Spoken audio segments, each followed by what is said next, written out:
গঙ্গারামপুর স্টেডিয়ামে অনুষ্ঠিত হলো 15তম annual district madrasa game and sports 2024-25। Dakshin Dinajpur জেলার 20টি হাই মাদ্রাসা, হায়ার সেকেন্ডারি মাদ্রাসা, সিনিয়র মাদ্রাসা ও এমএসকের প্রায় 400 জন প্রতিযোগী এই ক্রীড়া প্রতিযোগিতায় অংশগ্রহণ করে। প্রতিযোগিতায় অনূর্ধ্ব 12, অনূর্ধ্ব 14, অনূর্ধ্ব 17 এবং অনূর্ধ্ব 19 এই 4টি বয়স বিভাগে প্রতিযোগীরা অংশগ্রহণ করে। প্রতিযোগিতা শেষে সফল প্রতিযোগীদের হাতে তুলে দেওয়া হয় পুরস্কার। এই বাৎসরিক ক্রীড়া প্রতিযোগিতায় উপস্থিত ছিলেন গঙ্গারামপুর পৌরসভার চেয়ারম্যান প্রশান্ত মিত্র, কুশমন্ডি বিধানসভার বিধায়িকা রেখা রায়, ডিস্ট্রিক্ট মাদ্রাসা গেম অ্যান্ড স্পোর্টসের দক্ষিণ দিনাজপুর জেলা কমিটির সেক্রেটারি মনোরঞ্জন বর্মন, জয়েন্ট সেক্রেটারি নজরুল ইসলাম প্রমুখ। এ বিষয়ে গঙ্গারামপুর পৌরসভার চেয়ারম্যান কি বললেন শোনাবো আপনাদের। পক্ষ থেকে যে অ্যানুয়াল স্পোর্টস, সেই অ্যানুয়াল স্পোর্টস এখানে আমাদের গঙ্গারামপুর স্টেডিয়ামের মাঠে অনুষ্ঠিত হচ্ছে। সেই অনুষ্ঠানে আজকে এখানে উপস্থিত হয়েছেন আমাদেরই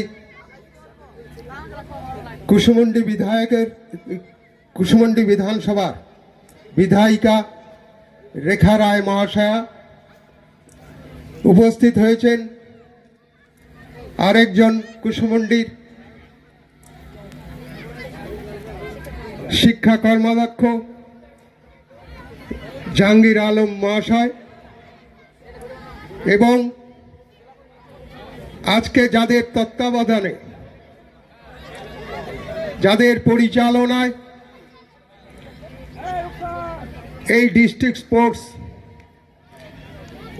চলছে, সেই সমস্ত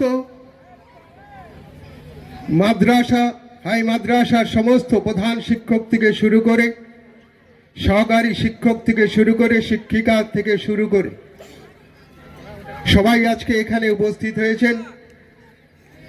এবং যাদেরকে নিয়ে আজকের এই অনুষ্ঠান, এই হাই মাদ্রাসার সমস্ত ছাত্রছাত্রীদেরকে নিয়েই আজকে এই স্পোর্টস, এটা একটা অ্যানুয়াল স্পোর্টস। প্রতি বছরই এই স্পোর্টস অনুষ্ঠিত হয়ে থাকে। এবার হয়তো 15তম মাদ্রাসার স্পোর্টস। সেই স্পোর্টস আমার একটা খুব ভালো লাগলো, খুব সুন্দর, যেই জিনিসটা হারিয়ে গিয়েছিল বলা যায়।